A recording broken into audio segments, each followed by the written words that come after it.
Saya akan siksa kalian satu demi satu sampai ada yang mengaku. Atau paling tidak, memberitahu di antara kawanmu yang mencurigakan berkomplot membunuh Gusti Prabu. Ampun, Raden Senopati. Hamba melihat dia selalu akrab dengan Dayang Sunti. Mereka berdua adalah dayang baru yang diangkat oleh Gusti Raden Tumenggung Rastra. Ampun, Raden Senopati. Hamba tidak bersalah. Ampun, Raden. Ampun, Raden. Ampun. Ampun, Raden.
Saya menduga semua korban tewas bunuh diri dengan racun yang sama yang akan diberikan kepada Gusti Prabu. Dayang yang terbunuh dengan cunrik itu pun menyimpan bubuk racun yang sama. Sebaiknya kita tidak usah menyebarkan berita tentang adanya persekongkolan pembunuh raja yang ada dalam keraton Madangkara ini. Sebab ini bisa membuat semua orang menjadi resah dan membuat keadaan bertambah semakin runyam. Tugas kita hanya melaporkan hal itu. Apa mungkin kita bisa meredam mulut para dayang dan pengawal bawahan Pranaka? Harus diusahakan.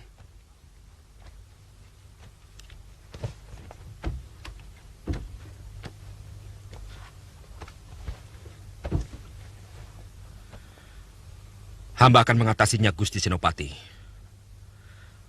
Mereka akan hamba tahan secara halus dalam salah satu asrama kesatriaan, tanpa mereka merasa ditahan.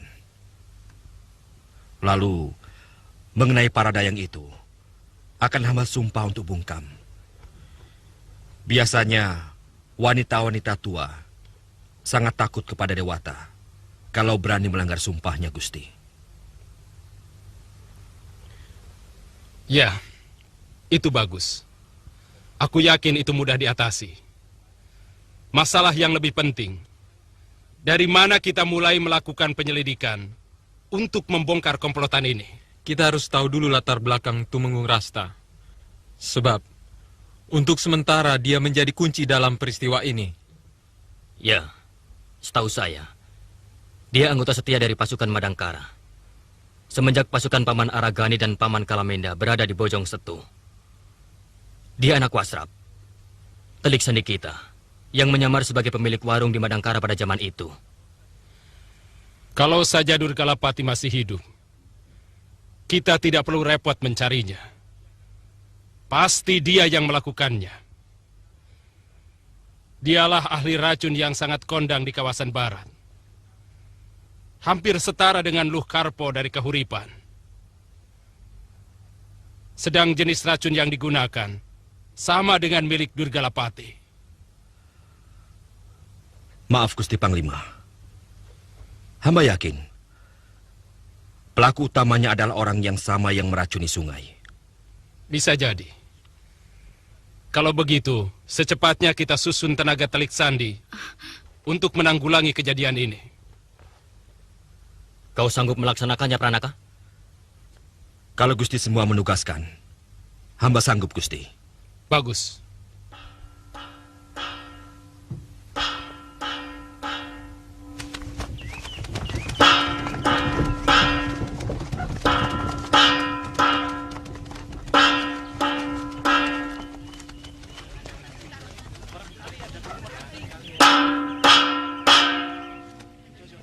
Mereka adalah pengkhianat-pengkhianat yang berusaha mau mengacau keraton.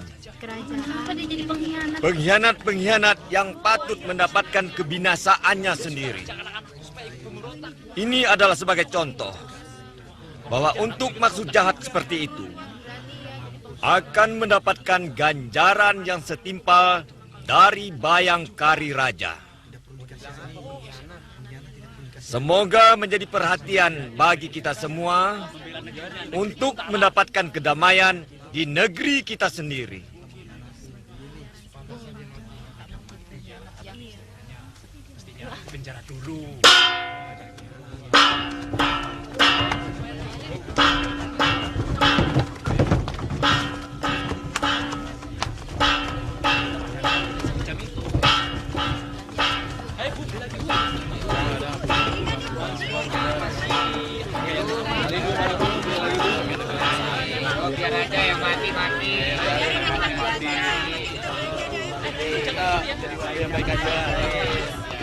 Hamba tidak bisa melaksanakan sesuatu yang tidak ada dalam undang-undang Madangkara.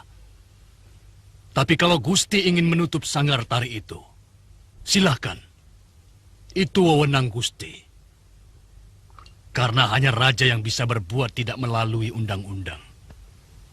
Tapi tuduhan bahwa hamba ikut memiliki sanggar tari itu, terpaksa hamba tolak.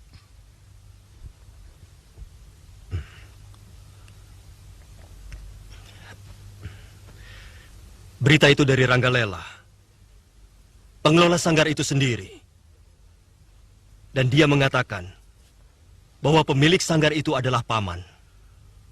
Gusti Prabu, akhir-akhir ini hamba merasa apa saja yang hamba lakukan selalu nampak salah di mata pemerintah. Maka dengan tulus, jabatan Mantri Pajak ini akan hamba serahkan kembali kepada Gusti Prabu. Di samping hamba sudah merasa letih menjadi pejabat. Hamba tahu bahwa usia hamba sudah tidak cocok lagi untuk bekerja sama dengan anak-anak muda yang masih sangat gagah dan jauh lebih pandai. Sebenarnya paman saya panggil hanya untuk mempertanggungjawabkan kejadian yang semakin menimbulkan kemelut di negeri kita tercinta ini. Terus terang, tempat hiburan mewah itu membuat iri rakyat kecil. Sehingga mereka menuduh badai kemarin adalah kutukan dewata. Karena para pejabat sudah banyak yang kerjanya hanya bersenang-senang. Itu berbahaya untuk ketentraman Madangkara. Jadi, maksud saya bukan untuk mengadili paman. Apalagi memecat. Tapi hamba merasa kesana tujuan itu. Hamba merasa dikucilkan. Karena selama ini hamba tidak pernah diajak atau diikut sertakan di dalam sidang paripurna para menteri. Padahal semestinya hamba harus ikut. Ya, paman berhak curiga. Meski tujuan kami bukan itu. Sama seperti paman Aragani yang juga salah paham dengan kebijaksanaan saya. Saya bisa maklum. Karena itu, keniatan hamba sudah tegas. Hamba akan mengundurkan diri.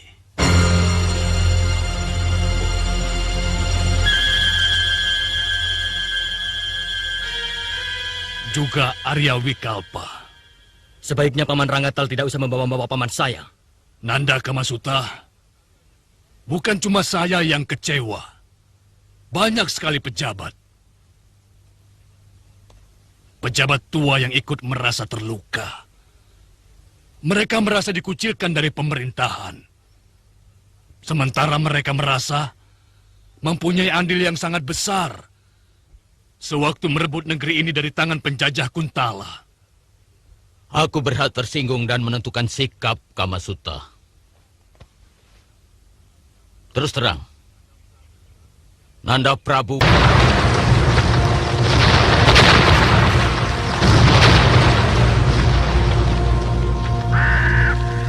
dalam urusan ini. Paman sudah kena hasutan yang tidak bertanggung jawab. Gusti Prabu sama sekali tidak bermaksud melupakan jasa orang-orang tua. Bahkan sebaliknya. Kenyataannya, kami semua ini dilupakan. Tidak, Paman. Buktinya, semua bekas pejuang tua, bahkan almarhum ayahanda, dan juga Paman, selalu mendapat tunjangan gaji, bukan? Kamasuta, kami ini bukanlah kerbau yang sudah merasa senang kalau diberikan rumput yang cukup. Kami ingin lebih dari sekedar makan. Paman membutuhkan sanjungan sebagai pahlawan? Atau kekuasaan? Kedua-duanya. Karena itu adalah hak kami. Dan sekarang, kedua-duanya sudah direnggut dari kami. Seolah-olah hanya kalianlah dari golongan muda yang paling hebat, yang paling berjasa. Paman salah paham. Semuanya itu tidak benar.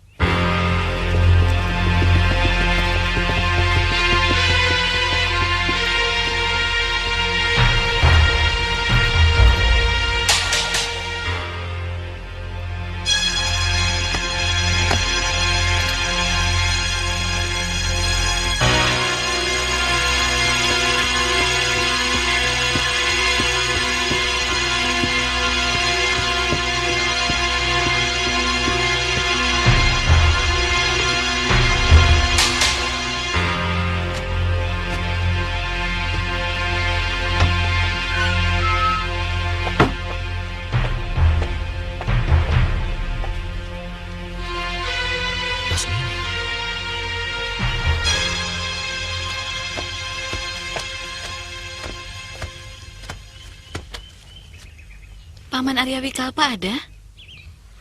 Ada di dalam? Mari.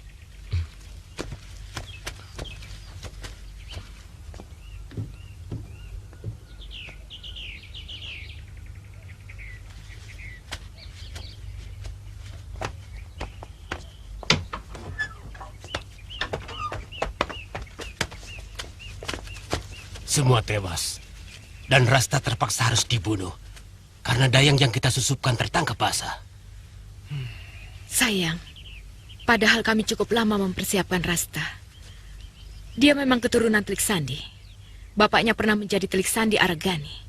Waktu Madangkara masih dikuasai Pangeran Damar Kencana. Sekarang, pasti orang yang disusupkan sebagai abdi dalam dan penjaga keraton akan diselidiki. Saya yakin mereka tidak mempunyai daftar pegawai yang dibuat secara cermat. Tapi jelas, pekerjaan dengan menggunakan racun harus sudah kita lupakan. Karena dengan kejadian kemarin, Brahma pasti akan menggunakan tukang cicip makanan sebelum dia makan. Lalu, apa rencanamu yang berikutnya, Gede? Sementara kita harus tenang dulu. Kita tunggu laporan dari Rangit selanjutnya. Menurut dia, Ranggatal dan Arya Wikalpa sudah melepaskan jabatan mereka. Tapi Aragani masih ragu. Sedang putrinya yang bernama Lasmini berada di pihak Ranggatal. Kemungkinan Lesmana, kakaknya Lasmini, juga akan bergabung. Aku pernah dengar nama itu. Jelas, dulu dia pernah hampir dihukum mati oleh ayah Raden. Karena menjadi pembunuh gelap yang membantai para pemimpin Kuntala di Madangkara. Iya, iya. Tapi berhasil diselamatkan oleh Brahma dan Aragani. Artinya, kita akan mendapatkan keuntungan dari menghangatnya pertentangan bekas-bekas pejuang dengan orang-orang pemerintahan Madangkara. Lalu? Kita tunggu saja sampai saat waktu yang paling tepat tiba.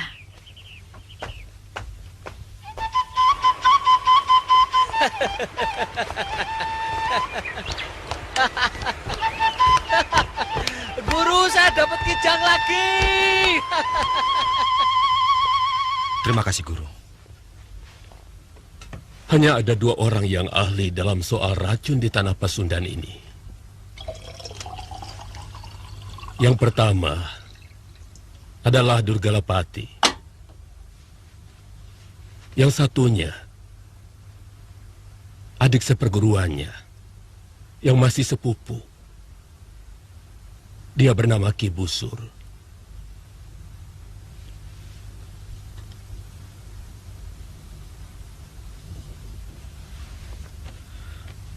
Sungguh saya akan mendapat malu kalau tugas ini tidak mampu saya laksanakan, Guru.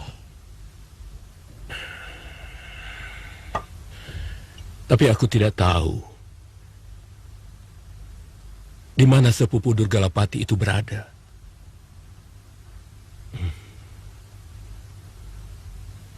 Dulu, dia pernah membangun padepokan di Gunung Burangrang.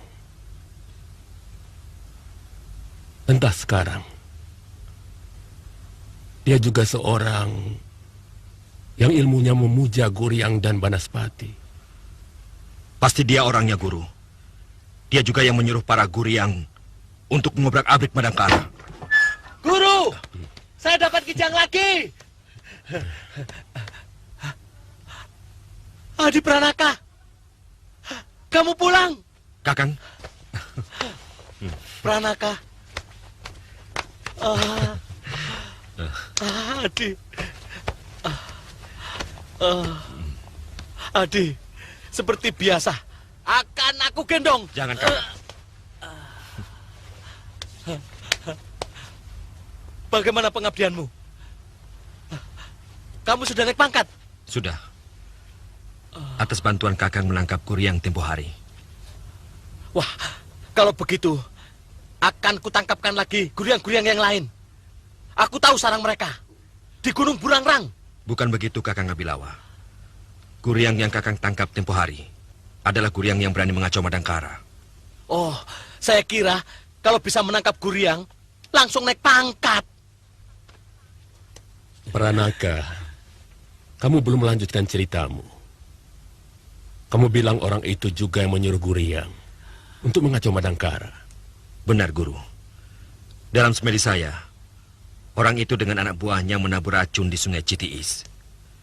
Dan dia juga saya lihat menyuruh Guryang untuk menaburkan bencana.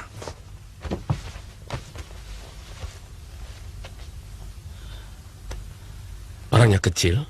Iya. Lebih pendek dari kamu? Iya. Sedikit lebih muda dari Guru.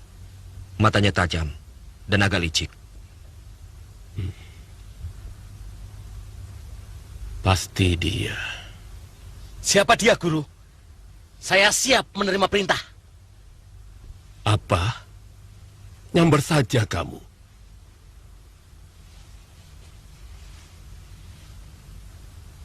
Orang itu pasti si Busur. Adiknya Durgalapati. Manusia licik.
Saya kena fitnah.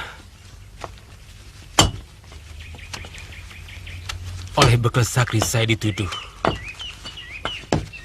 sebagai penyebar racun pada sumber mata air penduduk Lampok.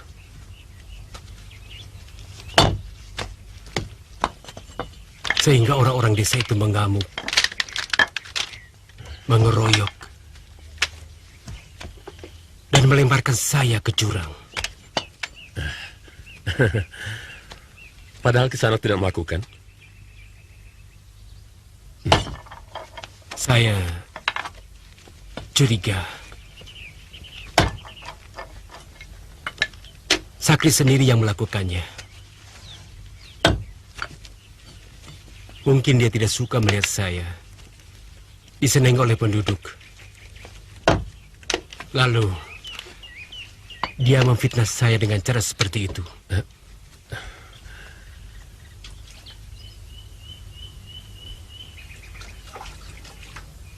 Rasanya saya kenal orang yang bernama Sakri itu. Dia pamung desa yang sakti. Tepat sekali. Hatinya dengki, busuk.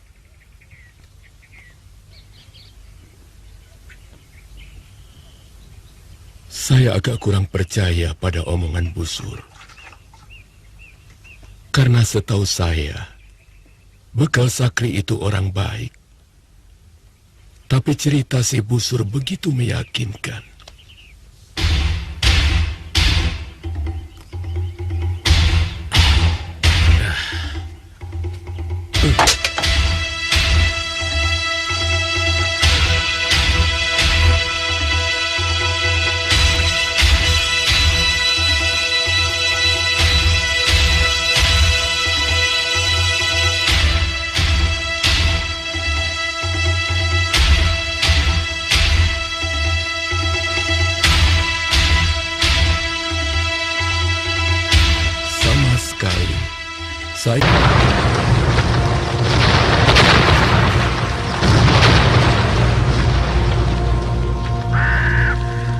Saya tidak menyangka bahwa Busur mempunyai maksud buruk kepada saya.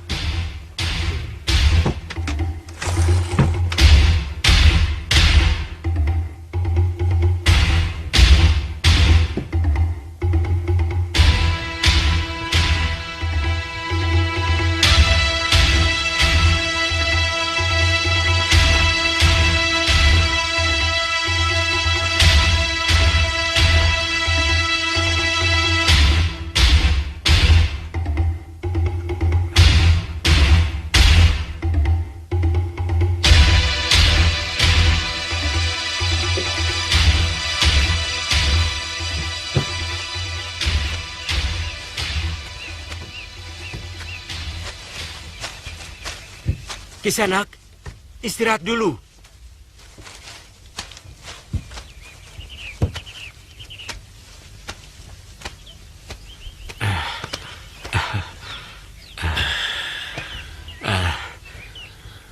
Saya tidak bisa membalas kebaikan Kisanak yang telah menyelamatkan saya.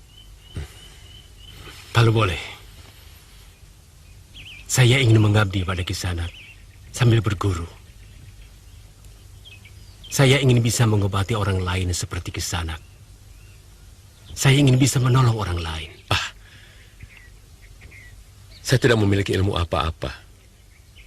Kebetulan saja, leluhur saya memang bisa mengobati orang.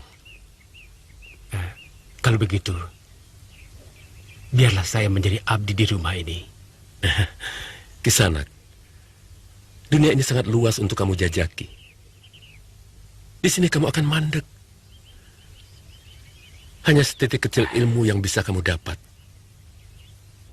Saya akan selalu merasa berhutang budi kepada Kisanak.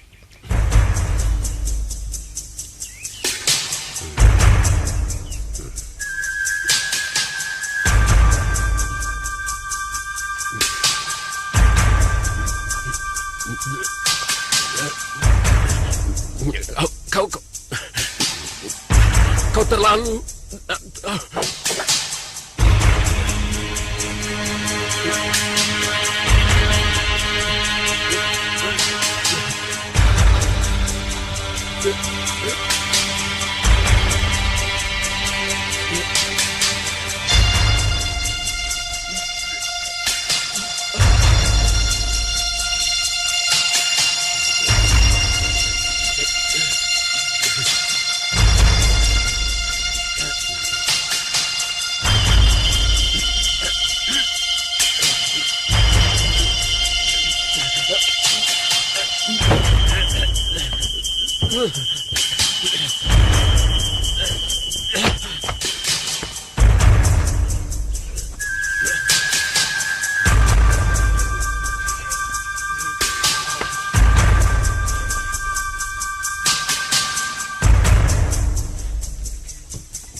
Rupanya, dia tertarik pada kitab babon ilmu pengobatan yang saya miliki secara turun-temurun dari leluhurku.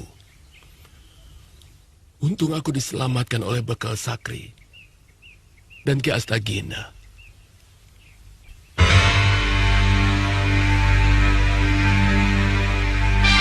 Siapa kalian? Kau lupa padaku, Atiatna. Aku Sakri, bekal desa Kelampok. Dan ini Ki Astagina, pendekar dari pantai selatan. Terima kasih. Tuan telah menyelamatkan nyawa saya. Orang yang meracunimu mirip dengan Durgalapati. Iya. Dia aku tolong.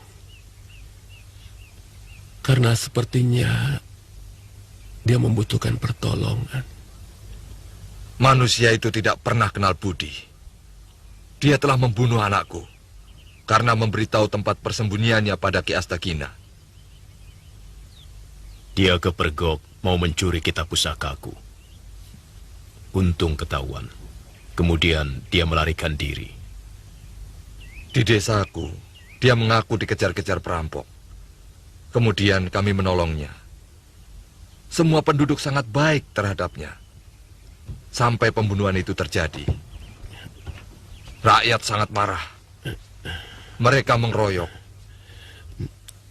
Lalu dia melarikan diri ke dalam hutan.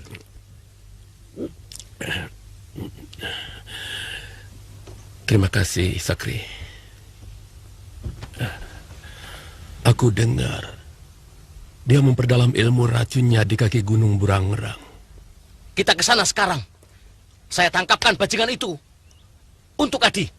Sabar dulu, Abilawa. Dari dulu kau tidak pernah bisa sabar. Kita harus tahu kenapa dia mengacau Madangkara. Pasti ada tujuannya. Pasti ada kawan-kawan dekat Durgalapati yang memperalatnya. Iya. Panglima Ringkin dan Narapati Kamasuta mencurigai sisa-sisa orang Kuntala, Guru. Dugaanku betul. Dia diperalat oleh anak keturunan Kebo Mundarang. Karena mereka dipecundangi oleh Gusti Prabu Brahmakumbara dan kawan-kawannya. Jadi, di mana dia sekarang? Mungkin di Jampang Kolot. Karena hampir semua bekas tawanan Kuntala melarikan diri ke desa itu. Kalau begitu, saya mau ke sana, Guru. Aku ikut. Pokoknya semua musuhmu akan kuhabiskan. Biar kamu naik pangkat lagi, Adi. Kakang, nanti Guru... Jangan khawatir. Aku sudah menyediakan kayu bakar untuk beberapa hari. Guru, saya mohon izin sekali ini saja ikut Adi Pranaka. Kalau sudah selesai, pasti saya pulang. Baik. Kamu sudah berjanji tadi. Pulang. Kalau tidak, kutuk saya. Jadi apa saja, Guru? Jadi kijang saya juga mau. Dewata yang akan menghukummu.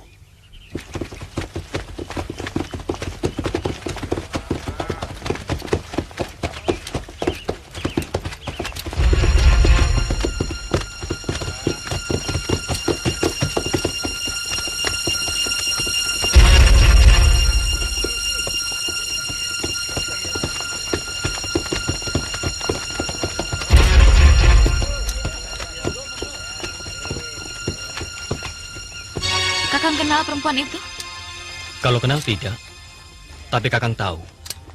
Dia adik Gusti Prabu. Ayo pasang semua talon kalian, cepat. Kena. Bayar. Bayar. Menang lagi rupanya.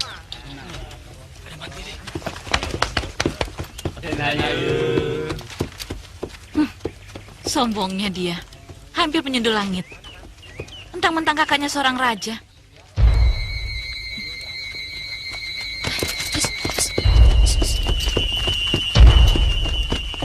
Ngomong apa kamu?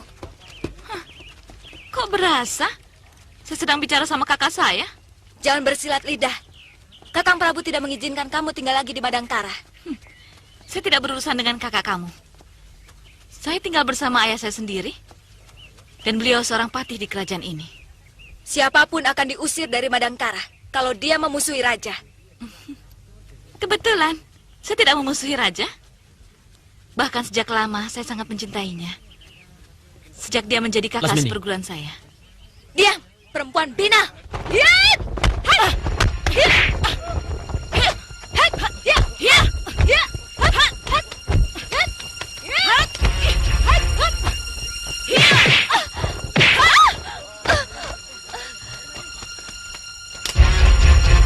Hiat!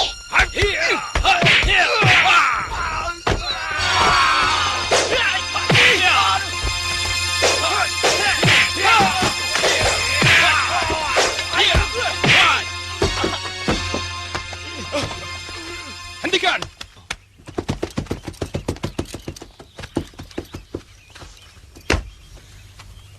Ada apa, Nyai Dewi? Saya tidak suka perempuan itu berkeliaran lagi di Madangkara, Kakang. Dia sudah sering menyusahkan Kakang Prabu. Saya tidak suka adik saya diperlakukan dengan tidak adil, Ringkin. Siapa kamu?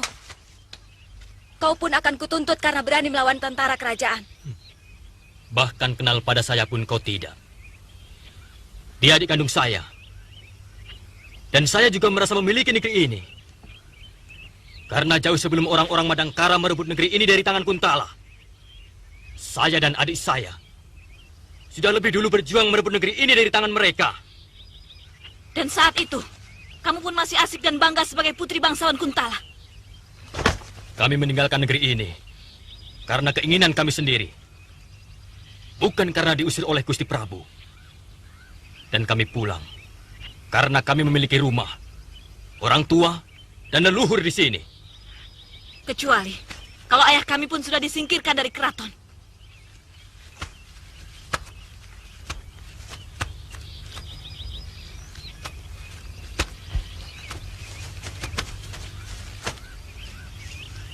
Jangan bawa-bawa persoalan itu, Lasmini. Gusti Prabu dan Paman Pati sudah membicarakan masalah itu. Dan sudah tidak ada persoalan apapun. Tidak usah menutup-nutupi. Kami tahu perlakuan apa yang diterima ayah kami. Dan kami tahu ada pengucilan terselubung kepada ayah kami. Sebagaimana kalian lakukan terhadap Paman Wikalpa dan Ranggatal. Kalian salah paham. Paman Ranggatal mempunyai persoalan sendiri. Karena telah menyalahgunakan kedudukan. Dan kami tahu bahwa Paman Ranggatal berusaha menghasut semua sesepuh Madangkara untuk menyudutkan kami, para menteri muda, dan juga kebijaksanaan Gusti Prabu. Kau boleh bicara apa saja, Ringkin. Tapi kenyataannya adalah perlakuan seperti ini yang selalu saya terima. Terutama dari dia. Mustahil dia tidak tahu siapa saya. Kalau ada masalah antara saya dengan Prabu Madangkara, itu adalah persoalan pribadi. Karena cinta adalah hak pribadi setiap orang. Maka saya pun berhak mencintai kakaknya. Tapi mengusir saya dari negeri ini benar-benar sangat menghina perasaan saya. Menghina jasa saya di masa lalu. Lasmini, semua orang tahu siapa Lasmini, jasa-jasamu. Tapi juga tidak boleh mentang-mentang berjasa, kemudian berbuat seenaknya, menentang hukum, lalu mengacau negerinya sendiri. Jadi kau juga menuduhku sebagai pengacau, Ringkin?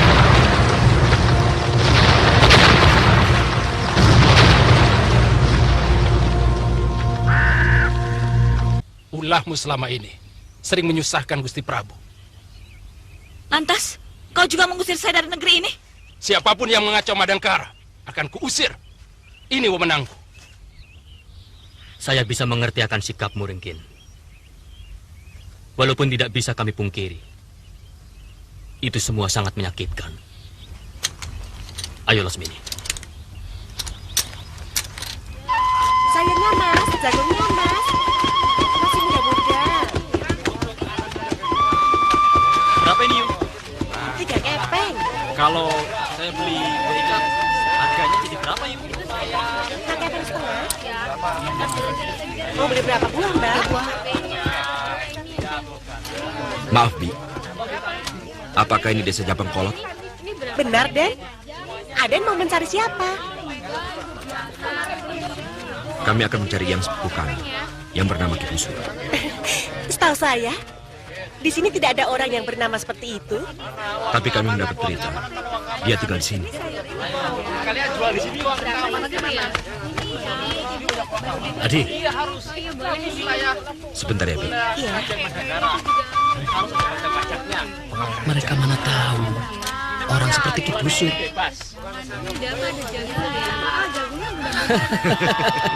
Kita cari saja. Iya.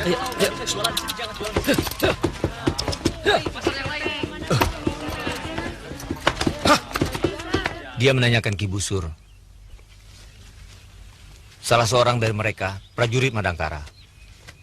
Kurang ajar. Mereka pasti sudah tahu semua perbuatanku. Apa yang Aki mau lakukan? Selesaikan mereka. Baik, Ki.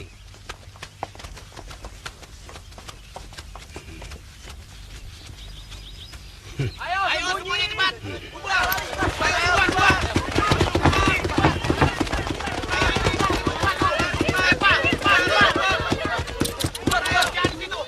Kau pada berlarian? Aneh penduduk desa ini. Pasti ada sesuatu, Adi. Hati-hati.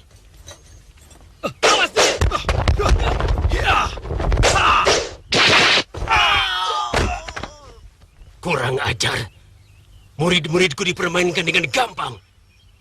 Aku harus turun tangan. Lebih baik jangan, Ki. Mereka semakin curiga bahwa kita memang mengadakan persiapan pemberontakan di desa ini. Kenapa jadi pengecut seperti ini, Karti? Tunggu. Kenapa, Karti? Mereka tidak akan langsung melaporkan apapun. Kalau berhasil kita bunuh, kerahkan semua anak buahmu. Tidak, Ki. Seluruh penduduk desa ini adalah anak buahku. Pejuang bangsa Kuntala merdeka. Tapi mereka tidak akan bertindak sebelum matang waktunya. Ah, persetan dengan rencanamu.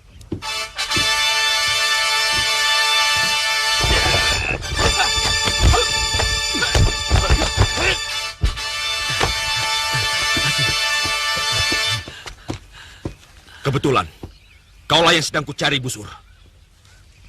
Kau harus bertanggung jawab atas perbuatanmu meracuni sungai Citiis. Benar. Perbuatanmu keterlaluan, Busur. Sehingga banyak rakyat kecil yang menjadi korban. Dan aku juga tahu, kau yang menyuruh orang untuk meracuni Gusti Prabu. Bocah sombong. Berani-beraninya kau berkata seperti itu pada Ki Busur. Minggir, Adi.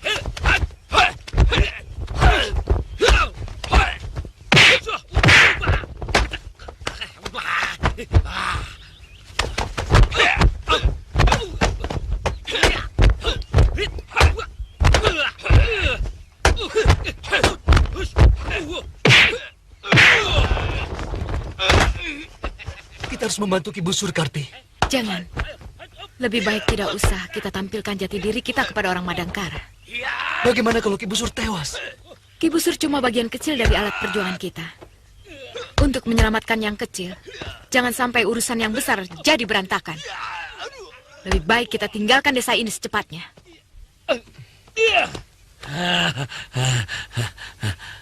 Bajingan seperti itu pantasnya dibunuh saja, Adi. Jangan, Kakang. Kalau dia mati, apa yang mau saya jadikan bukti pada Gusti Prabu?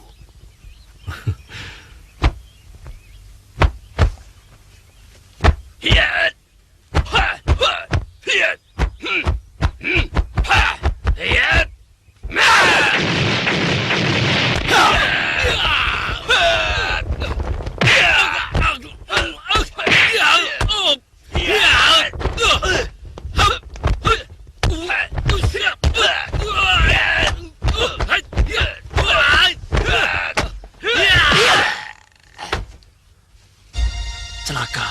Aku harus segera melapor. Ya, cepat.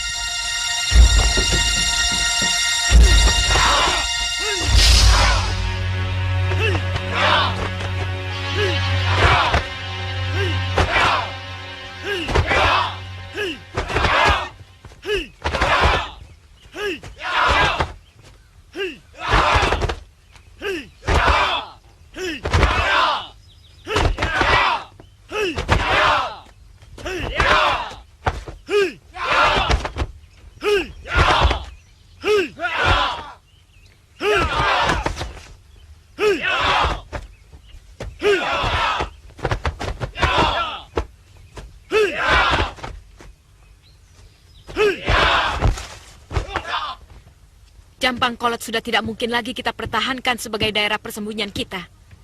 Sudah 2 kali orang-orang Ringkin Gomati datang kemari.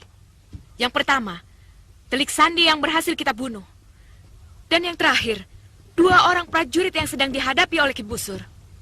Bagaimana kalau Ki Busur berhasil mengalahkan mereka? Sama saja. Mereka berdua yang dikirim kemari. Tapi yang sudah mengetahui tempat ini, pasti jauh lebih banyak lagi. Sebagai tempat persembunyian, Jampang Kolot sudah tidak memenuhi syarat. Kita harus segera pindah dari tempat ini. Termasuk semua penduduk? Semuanya. Yang tidak mau, terpaksa harus dibunuh. Karena mereka akan menjadi sumber malapetaka bagi perjuangan kita. Celaka dan Karti. Ada apa? Ki Busur kalah. Sudah aku duga. Orang tua itu hanya ahli dalam soal racun. Ilmu kanuragannya lemah. Dia cuma pernah menjadi murid Lukarpo dari Kahuripan. Kau boleh pergi. Iya. Kemana kita harus pindah? Laran pernah melihat satu daerah di perbatasan Kuntala.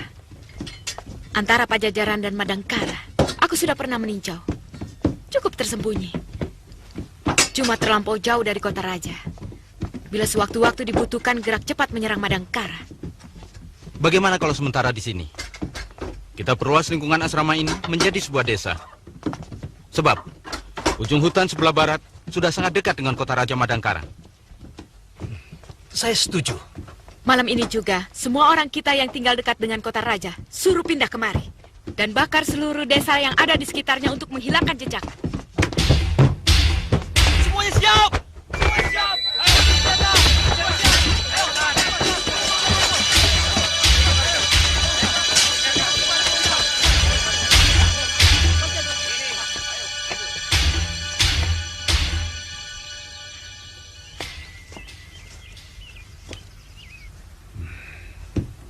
Saya benar-benar merasa terhina oleh adik Gusti Prabu. Mulutnya lancang dan sok kuasa. Sudah 2 kali dia mengusir saya, Paman. Yang saya sesalkan, Ringkin pun sudah mulai meniru sikap penguasa-penguasa Kuntala yang konyol. Seperti Kepemundarang dan Tumenggung Jayaraga. Semuanya sudah berubah. Kekuasaan selalu merubah perangai orang.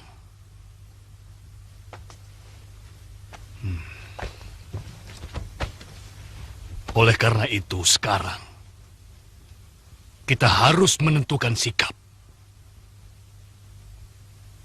Aku sendiri sudah menjadi orang bebas. Jabatanku sudah kulepaskan. Yang penting, kita harus menentukan bentuknya. Apakah kita menyeberang jadi pemberontak mengangkat senjata? Atau bagaimana? Itu berat. Pemberontakan bersenjata menuntut tenaga dan dana yang sangat besar. Dan tidak pernah ada pemberontakan yang berhasil kalau tidak berangkat dari dukungan kemauan rakyat. Kita cari dukungan rakyat. Aku punya teman yang siap membantu dana. Siapa?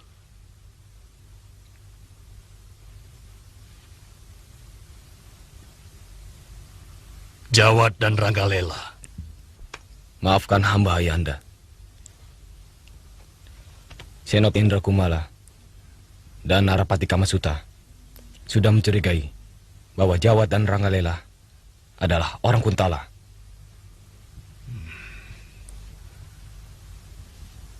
Dari mana kau tahu?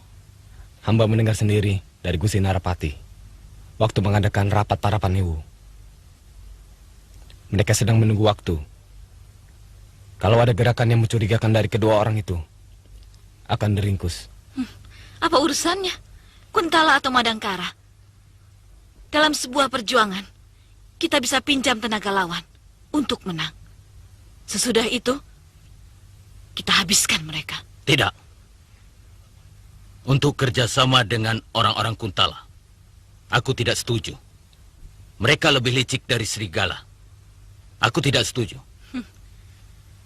Berarti, kita cukup diam, menyaksikan kepongahan para petinggi yang seolah merasa hanya mereka yang paling berjasa bagi negara dan bangsa. Begitu.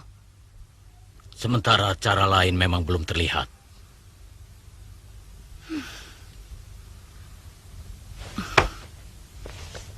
Sia-sia kita berkumpul, kalau hasilnya hanya ketakutan. Kecermatan jangan disamakan dengan ketakutan, Lasmini. Keberhasilan kita merebut negeri ini dari penjajah, itu juga karena kecermatan. Terbukti, usaha kalian sebagai pembunuh gelap waktu itu tidak berhasil, bukan? Kita sama-sama dikecewakan para petinggi. Jadi yang kita benci orangnya, bukan negerinya. Saya akan mencoba bicara lagi kepada Kakang Patih Aragani, yang walau bagaimanapun, suaranya masih didengar Gusti Prabu, untuk bisa merubah sikap para petingginya.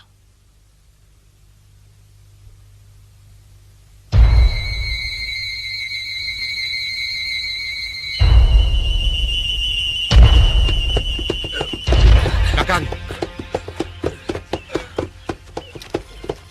Ada apa, Adi? Begini, Kakang. Kakang sayang sama Adi? Tidak perlu ditanyakan. Aku bersedia mati untuk kamu. Kakang ingin Adi lebih cepat naik pangkat? Oh, tentu. Apa perlu aku nangkap Guryang lagi? Gusti Prabu tidak akan menaikkan pangkatku kalau melihat orang botak itu yang nangkap Kakang. Aku tidak akan ngomong apa-apa. Percayalah, Adi. Aku kan kakakmu. Kalau dia yang ngomong, bagaimana? Jadi... Maaf, Kakang. Bukannya Adi tidak mau diikuti Kakang. Semuanya ini demi kemajuan Adi, yang juga akan menyangkut nama baik Kakang.